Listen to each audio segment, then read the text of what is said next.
Happy Market Monday, Chris from Fluent Mortgage, market fluently. So he didn't say that as the title. Man, it would be funny if it wasn't people from my own industry, just not paying attention, claiming that the Federal Reserve Chair yet again said rates are going down, inflation's over, happily ever after. And the embarrassing thing is most of the market thought so too, reacted accordingly. Let me literally just read the Fed transcript, right? So for the thousandth time in a row, in English with simple words, he just reiterated. Let me read it and then we'll sort of address it.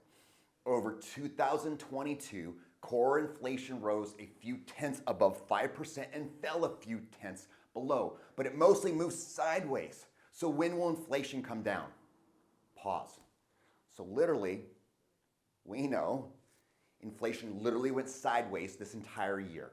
No progress. That's what he just stated, right? No progress. We're status quo when we started this process of raising rates in January.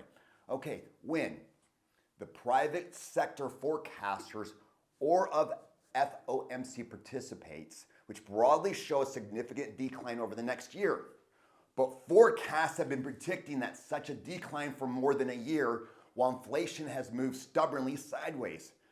The truth is the path ahead for inflation remains highly uncertain. For now, let's put aside the forecast and look instead at the macroeconomic conditions we think need to be seen to bring inflation down to 2% over time. Again, for starters, we need to raise interest rates to a level that's sufficiently restricted to return inflation to 2%. So again, for 1,000 times in English, simple, 2% inflation. When we hit 2% inflation is when this stops. And we know we're about 8%, right? And they just reiterated, we've been about 8% all 2022. Per the private sector, they think it's going to take at least a year to get down to 2%. Per the Fed chair, he thinks it might take longer than a year. So by the end of 2023, the private sector thinks we'll be at 2%. He thinks it might take longer. Truth. For starters, bottom line, we need to raise interest rates to a level that is sufficiently restrictive for inflation to go to 2%. How do we get there? As our last post-meeting statement indicates, again, he's reiterating, I just told you guys this 2 weeks ago, and I'm reiterating this because you're regurgitating fake news. I don't know what's going on. Here's what we're going to do.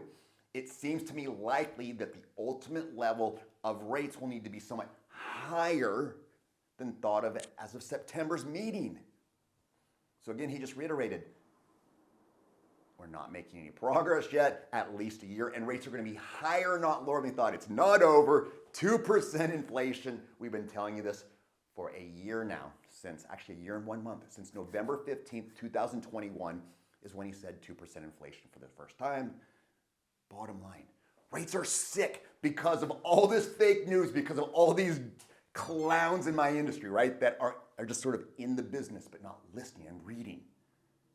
Rates got sick. 4.99% is possible in jumbo VA for a second, but the market's reacting. Rates are going up today, right? So if you got told no, if you have a listing above 650, 4.99%, jumbo VA, no money down, no mortgage insurance, like let's go. 4 people last week heard this message and won because of it. All right, guys, 2% inflation, rates are going up.